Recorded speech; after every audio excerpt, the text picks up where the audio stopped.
Welcome to an overview of inferential statistics. So the first big topic to review is the idea of a sampling distribution. So a sampling distribution so far for us is either a distribution of sample means. So we have a whole bunch of different samples out there. So in this case, I simulated 8,000 samples. Each of those samples had 50 people in it. And then we looked at the average of each of those samples. So I'm plotting 8,000 averages of 50 people here. The sampling distribution has a mean of 98.26, and it has a standard deviation of about 0.107. Okay? So that's the distribution for 8,000 sample means. We could also have a distribution of sample proportions. So in this case, what I'm looking at is the proportion of US adults with cell phones. And so my sampling distribution estimates that 92% of adults have cell phones, but this represents 8,000 different samples. And so each point on this plot here is a different sample proportion.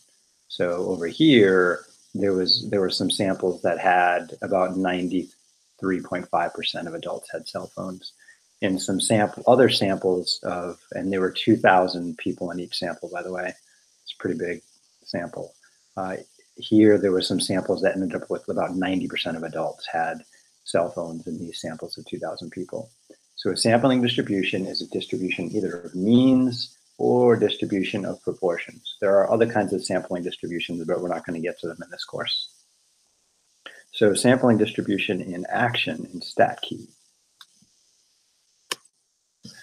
So here I have a sampling distribution for a mean. I plugged in the data set from body temperature of 50 adults. 98.26 was the mean of those adults. I then created 8,000 samples based on this one, and they're all a little bit different. Now here I'm using size 10 instead of size 50. And so I'm getting a little bigger spread than I would have if I used size 50. And I'll talk about that in a minute. That's the central limit theorem. So this spread here is about 0.216. So that's the standard deviation of the sampling distribution. So I'm going to reset this, start over.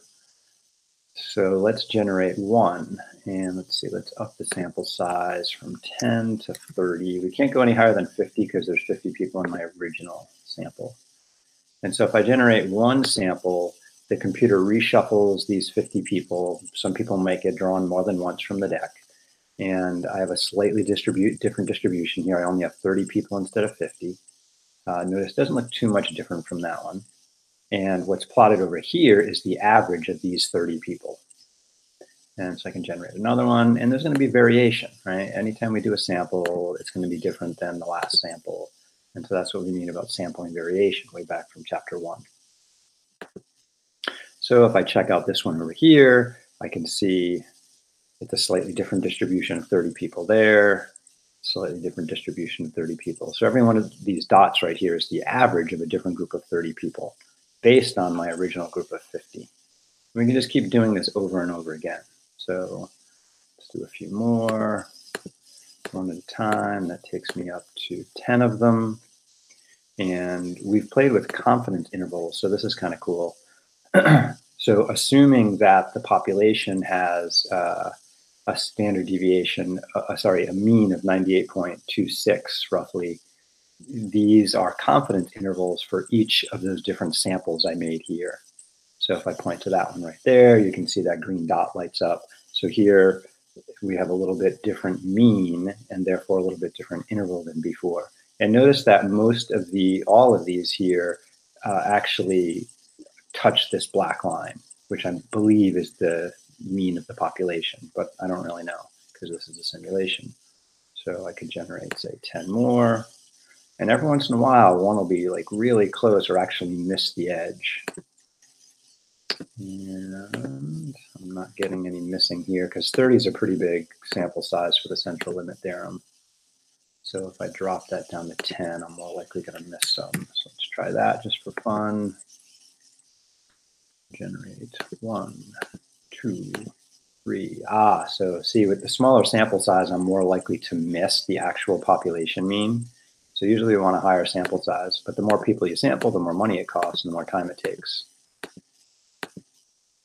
So here I can see that 10 out of 11 of them caught the population mean, if this indeed is the population mean, and one of them missed it.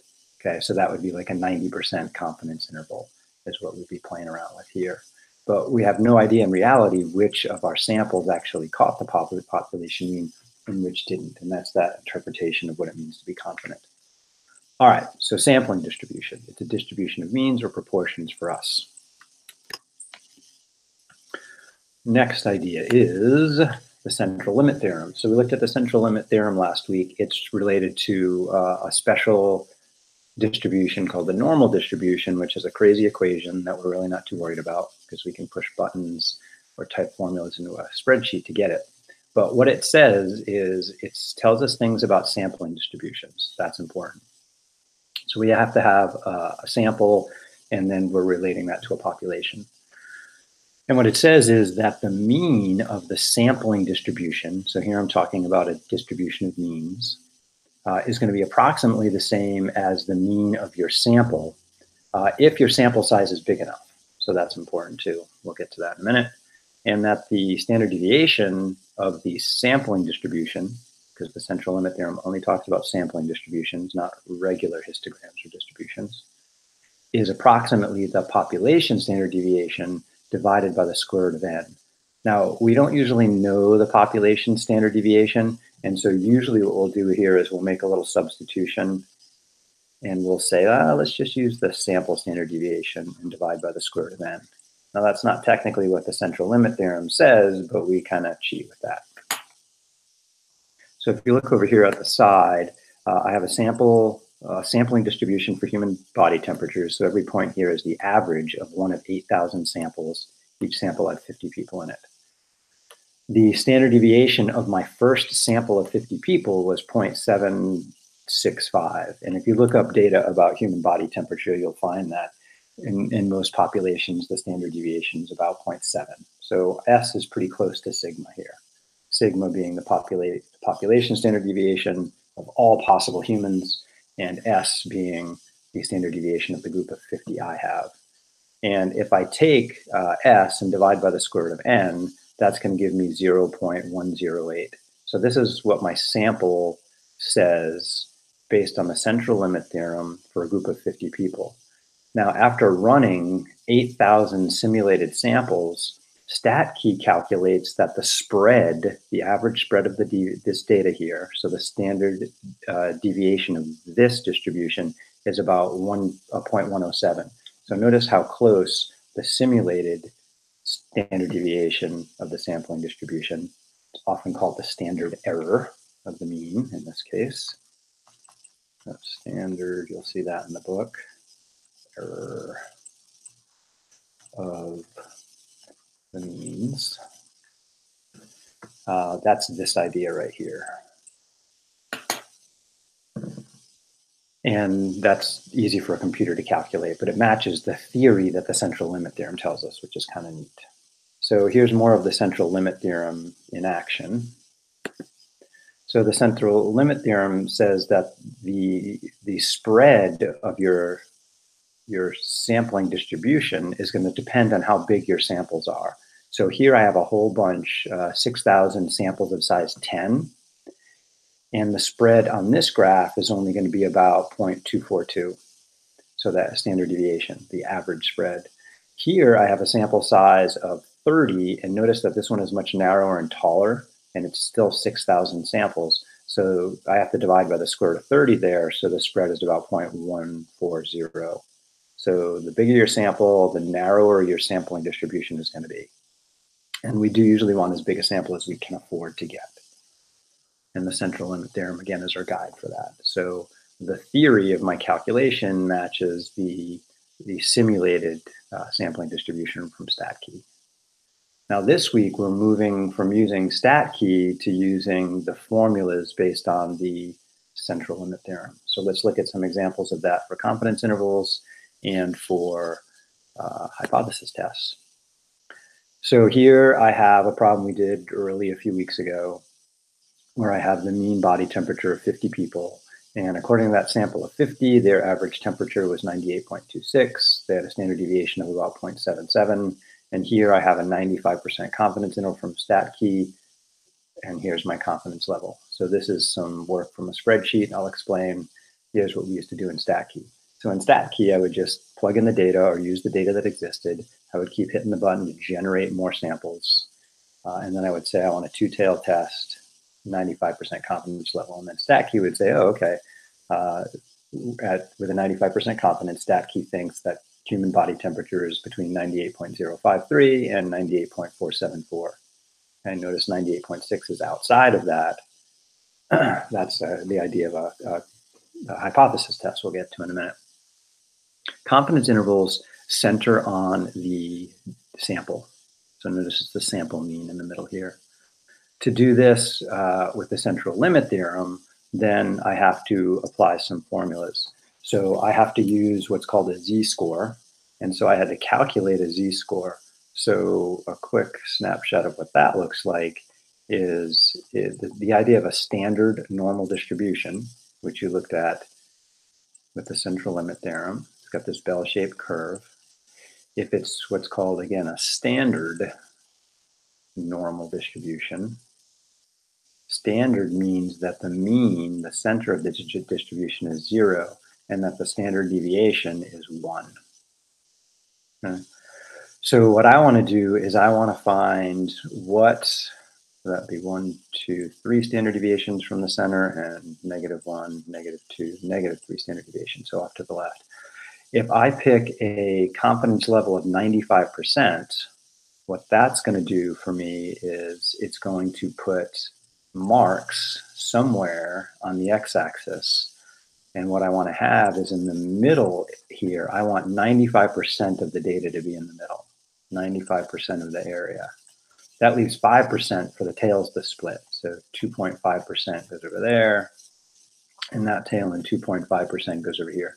So the z-score that I need to find in order to use the central limit theorem, and all a z-score is it's just a number of standard deviations, number of STDs. So 2 STDs, 3 STDs, 4 STDs to the left or the right. So I need to calculate what number on the x-axis corresponds to having 2.5% in the tail. And so on a spreadsheet, for me to calculate that, I just use the norm dist formula. I made a posting about this the other day in last week's work. And the norm dist wants to know a few things. It wants to know, wait a minute.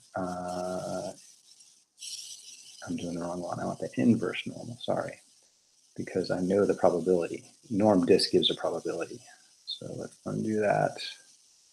We want norm inverse, INV. And the norm inverse wants to know what percent is in your left tail. So I have 0.025 as a decimal. What's the mean? Since it's a z-score, the mean is 0, because z-scores relate to the standard normal. Standard deviation is 1. And if I plug that in, the computer is going to spit out negative 1.96-ish if I round it to 2 decimal places. So I got a few more decimal places there. So that's a z-score. Then to calculate the margin of error, so the error bound on the mean, I had to then tell the computer to take that z-score and multiply that by the standard error. Standard error in this case depends. If you know the population standard deviation, that's sigma, then you would take that number and divide by the square root of the sample size. So here I was guessing when I use z that sigma for body temp for all humans is about 0.7 degrees Fahrenheit. So I plugged that into my formula to get this error bound on the mean. But often we don't actually know the standard deviation of the population. Think about it. If we don't know the mean, how are we going to know the standard deviation? So typically we're not going to use z-scores for means. Instead, what we're going to use are t-scores. And t is just a slightly different distribution. So I did that over in this column here for comparison. So to get a t-score, you want to use on a spreadsheet the T inverse function. And on Excel, I think it's T dot inverse, but I think it accepts T inverse with no dot. And there, again, we want to know what's the tail probability. That'd be 0.25. Comma, and instead of T is always centered at 0 and 1, there's no options for that for a T, whereas a normal can have other centers and spreads. T is always 0 and 1. And instead, it kind of wants to know the sample size, but it wants to know what is 1 less than the sample size. Right, so I had to plug in 50 minus 1 or 49 there. And then the computer will pop out about, in this case, negative 2.01. So notice the T value is a little bigger than the Z value. So a T value gives us a little more margin of error, a little more wiggle room in trying to find the actual population mean. That's kind of the purpose of the T. It gives us a little more spread to try and catch the actual population. So notice that if I use a Z-score, I get a slightly smaller margin of error, 0.19. If I use a T-score, I get a slightly larger margin of error, 0.22 roughly degrees Fahrenheit. So, and stat key is going to be somewhere in between, usually closer to the Z-score, but it's going to be somewhere in between, I think, the Z and the T distributions in terms of finding that margin of error. But they're all roughly about the same. So here I have a lower bound of, I believe, human body temperature average is a little bigger than 98.07. This one says a little bigger than 98.04, so it's a little more to the left. Stat key is right in between at 98.05. Upper bound on human body temperature for stat key is 98.474, which is right in between the Z-score upper bound of 98.45 and the T-score margin of error upper bound of 98.48. They're all pretty darn close. And these all represent a 95% confidence interval based on that data. So the hard part here is we have some new formulas to get used to, and we need to remember which formula to use where. So that's what the homework's all about this week. Let's try another example. Confidence interval for the proportion of adults. So in order to do a confidence interval on a proportion, we need to know a few different things, mainly two things. We need to know how many people were surveyed, and we need to know how many people were successes in terms of what I'm looking for. So here I had 1,842 people out of 2,002 ended up having cell phones. These are randomly chosen adults in the US. That's about 92% of adults, according to this particular survey, this sample. And then in StatKey, pretty straightforward. We just plug in X, we plug in our count, we plug in our total, and then we just hit run 1,000 samples over and over again. So here I have 8,000 samples. So StatKey believes that based on this sample, the average number of adults, with cell phones in the US is somewhere between 90.8% and 93.2%. I can do a similar thing in using the central limit theorem. Central limit theorem is a little bit trickier in terms of getting that error bound on the proportion, so the margin of error. So the margin of error for a proportion is going to be finding the appropriate Z-score. I'll show you how to do that. And then we multiply that by the standard deviation of the sampling distribution. And we can estimate what that is by taking the square root, big old square root, of our sample proportion, P prime. So that's the proportion of people who do have cell phones, 92%. Well, if 92% have cell phones, then 8% of adults don't. That's what we call Q. So that's the opposite probability, the inverse. So I take P prime, sample proportion, multiply by Q prime. That's kind of the opposite, people who don't have cell phones. And then I divide those two by the square root, by just n. And all of this, notice, is inside that square root. And so I had to type that into the computer here. Now, to calculate Z, that's pretty similar to what I just did a minute ago.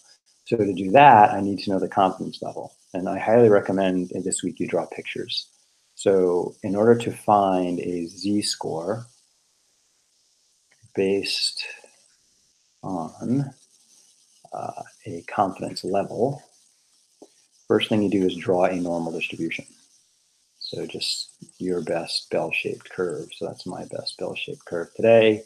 The center for a Z-score is always 0. That's important. And what I want to do is, let's suppose my confidence level is given as 95%.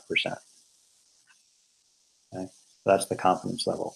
We have the tail probabilities in this case, so that's what we call alpha. So alpha here would be 1 minus 95%, which gives me 5%. And the tails have to split that, so I need to know what is half of alpha. So I take my 5%, and you can write it as a percent or a decimal, it doesn't matter, it's up to you. Cut that in half, and so I'm going to get 2.5%, which that's what that would be as a decimal. So that's what the tails get. So I come over here and I say, all right, let's put a mark there and a mark there. I need to know what this number or this number is, so that this tail area over here is 2.5% on this side, and this tail has an area, 2.5% of the area lives in there, which is also related to probability or the number of samples in your sampling distribution. So usually with a normal distribution, you plug in an x or z value and it spits out a probability. So we're doing the opposite. So this is an inverse. So a z, one way to find the correct z-score based on a confidence level is to do the normal inverse. So norm INV on a computer, and it wants to know what's the percent in the tail.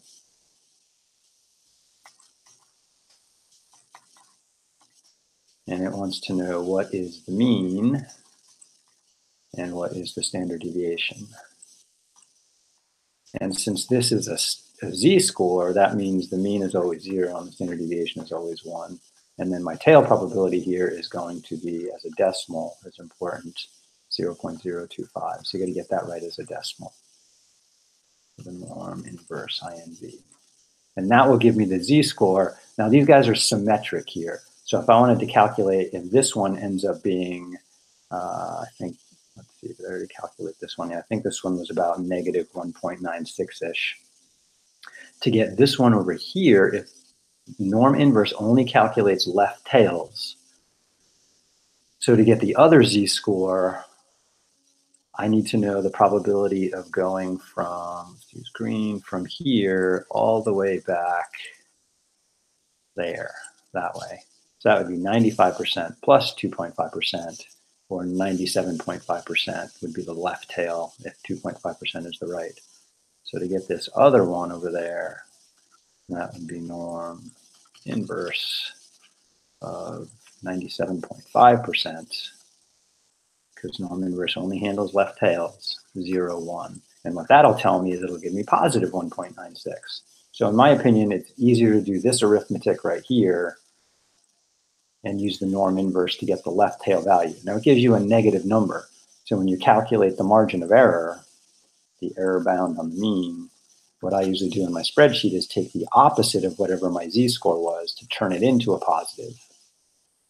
And then I multiply by the that crazy square root, p prime, q prime over n, and that sucker's inside the square root. All right, but the point here is, how do you find the z-score? You need the confidence level, you need to find the tail probabilities, cut it in half to get each tail, draw a picture, find that number using inverse norm. Very simple, the left tail percentage, 0, 1. And you'll get used to it the more you do. So then based on that, so again, this is a little more complicated. StatKey made it easier, but most people, most statisticians these days that run these kinds of things, they use software that uses the central limit theorem, which is what I'm using here. But simulations are getting more and more popular because we have computers that are powerful enough these days to easily run this. So 20 years ago, the computer I spent $3,000 on it would take all day for it to run this simulation of 8,000. Whereas today, my phone can run this in a second. So times have changed a little bit. All right, so confidence intervals. So again, StatKey version gives us almost the same numbers as the central limit theorem version. We have some new formulas to learn. Hypothesis testing. So hypothesis testing, remember, that's where we have some prior knowledge and we have some new hunch or new data that says, and I'm not sure if that prior knowledge is true anymore. So the prior knowledge is what we call a null hypothesis. Like my doctor told me, and all my doctors, nurses have told me my body temperature should be 98.6. That's what average is for humans. And everyone's going to be a little above or below average. However, every time I take my temperature and my kids, if they're healthy, they tend to be a little under 98.6. So what's the scoop there? So although confidence intervals, when we run them, they center on the sample is in the middle.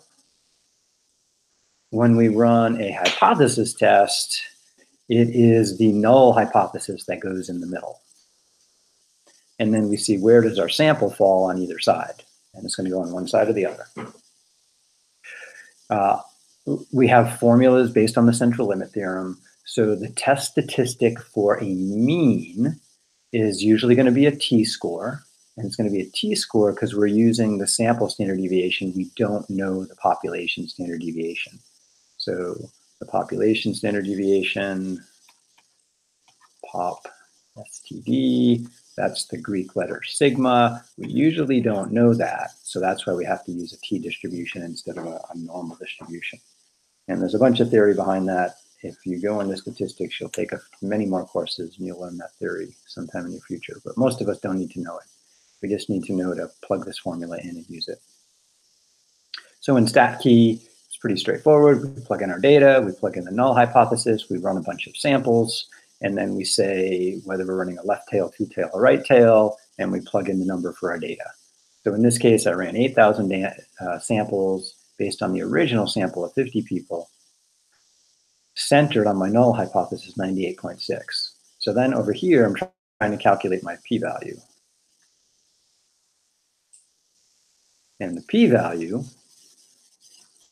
remember, this is a little tricky and we're still getting used to it. That's the probability of finding a sample mean, in this case, because I have a left tail, that is less than my data, 98.26, knowing that I was hoping the sample mean was equal to 98.6. So based on the null hypothesis. So I'm expecting the sample mean to be 98.6. I want to know how rare is it to get such a small population mean. And StatKey says that if you, out of 8,000 samples of 50, we found that only happened, what's this? Tenths, hundreds, thousands, 10,000s, 63 out of 100,000 times. Right? So it's pretty unusual for us to find a sample of people like this that have a mean of 98.26 when we're expecting it to be 98.6. So one of two things is wrong. Either my sample sucks or the null hypothesis is incorrect. So I'm going to assume I have a very good sample here. It doesn't suck. So the problem must be my assumption that the mean should have been 98.26. Okay? Because this is just too rare an occurrence. Right, 63 out of 100,000 times will this happen. That's like almost never. I would not play a lottery that was my probability of winning. So this was incorrect. So in this case, because my p-value is so small, I get to reject the null hypothesis. We're going to do the same thing in StatKey. Only difference is we're going to draw this, sorry, that wasn't StatKey. We're going to do it without StatKey. The only difference is we have to draw this picture by hand and then run some calculations either through a calculator or my preference is a spreadsheet.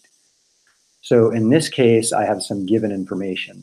Given information is I need to know the count, I need to know the mean and the standard deviation, and I would like a significance level. So that's the percent at which I make the decision if P is small enough.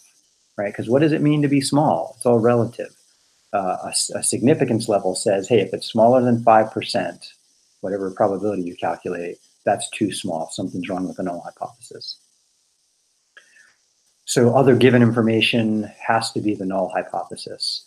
So the count, the mean, and the standard deviation all come from the data. The significance level comes from whoever's running the test. They have to make that decision. Sometimes it's given to us. And then we have to have some prior knowledge, which is the null hypothesis. The alternative hypothesis depends on either the hunch we have or the data we've collected. Since my data set had a mean that was smaller than 98.6, then my alternative hypothesis is that the mean is smaller than 98.6. Since I'm using a less than, the alternative hypothesis dictates what test to use. So I have to use a left tail test, which is what I did over here. The test statistic is if we were expecting 98.6 to be the mean, how far off is our sample given this particular standard deviation for the sampling distribution? And I calculate that this sample mean is about 3 standard deviations below average, given a sample size of 50. The probability of that happening, according to the t-distribution, is 0.001. It's a little bigger than the p-value stat key gave us, which is typical of a t-test. It'll be a little bit smaller than a simulation in general. So here I have a probability of, what's this, tenths, hundredths, thousandths, right, tenths, hundreds, thousands, 10,000, 100,000. So about 143 out of 100,000 times what I expect to get a sample mean that's this small or smaller when I'm expecting 98.6 to be average. So again, that's a pretty small probability. So that means either my data is screwed up or the null hypothesis is screwed up. So this small p-value right here, again, tells me to reject the null that human body temperature is 98.6 and accept the alternative that it must be something less than that. Okay. And in other recordings, you'll see how to enter this into a spreadsheet. Let's do that again. Hypothesis test. All right. So in the textbook, example 810 had some data from back in 2014, 15-ish, and they came up with the proportion of US adults with cell phones was about 84%. Okay, so this is about 4 years ago. Now, I think more and more people have gotten cell phones over time, and I found a survey online that said, no, it's about 92% now. So 2002 people were sampled. Of those 2002 people, 1,842 of them had a cell phone and the rest didn't. So here, the null, so what I knew before was in the book, and that was 84% of adults have it. So I'm going to make that an equal to. And my alternative hypothesis is that I think it's actually bigger than 84%. And so I'm going to test that out. So in StatKey, that was pretty straightforward. We plug in our X value, our count, we plug in our total, and then we plug in the null hypothesis and we start generating samples. So I got 8,000 samples. Again, when we do a hypothesis test, it's the null hypothesis that's always in the middle. If we're doing a confidence interval, it's the sample average that goes in the middle. So then after I generated that, I'm running a right tail test because I have a greater than here. So remember the alternative hypothesis here dictates what test you use. And I hit that and it gave me a number over here-ish, and I had to plug in my sample data, which said that that P prime is 92%. So I plugged that in. StatKey says, whoa, that never happens. So one of two things is wrong. Either the survey is crap or the null hypothesis is crap. So we're assuming we have good data. That means the null hypothesis was wrong here and I get to reject it. Now, I just happen to pick two things where we reject the null. It doesn't always happen. To run this in a computer, the test statistic's a wee bit more complicated, but it's kind of as complicated as the test statistic for a mean. The test statistic for a proportion is going to be the sample data proportion minus the null hypothesis proportion. So that's your numerator. Your denominator is that crazy square root. Oops, I stated that incorrectly. Since we're running a hypothesis test and centering on the null, then this in the bottom should be P and Q, not P prime and Q prime. So the null hypothesis dictates what's going on here. So P, that would be my 84%, and Q would be 1 minus that, which would be 16%. So that goes in there. So related to the null hypothesis. And so I enter that into a spreadsheet. And in this case, to calculate the p-value, I'm trying to calculate a percentage here.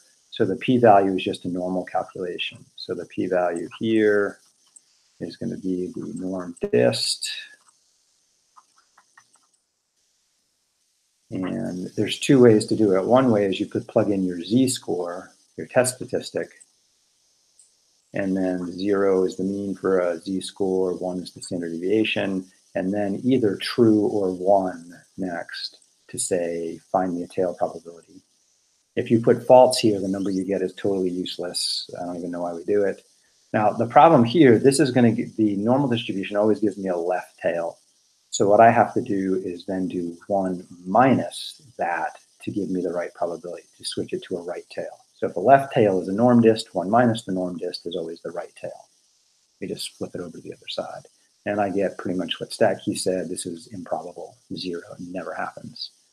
So 84% is wrong in 2017-18, even though it might have been right in 2014-15.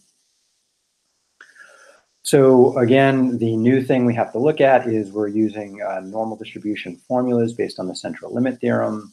We have either a test statistic to calculate if we're talking about hypothesis tests, and if we're talking about confidence intervals, then we have to use a similar kind of formula to find the error bound. So instead of picking the right tool on StatKey and running simulations and looking at the numbers, instead we have to run some crazy formulas.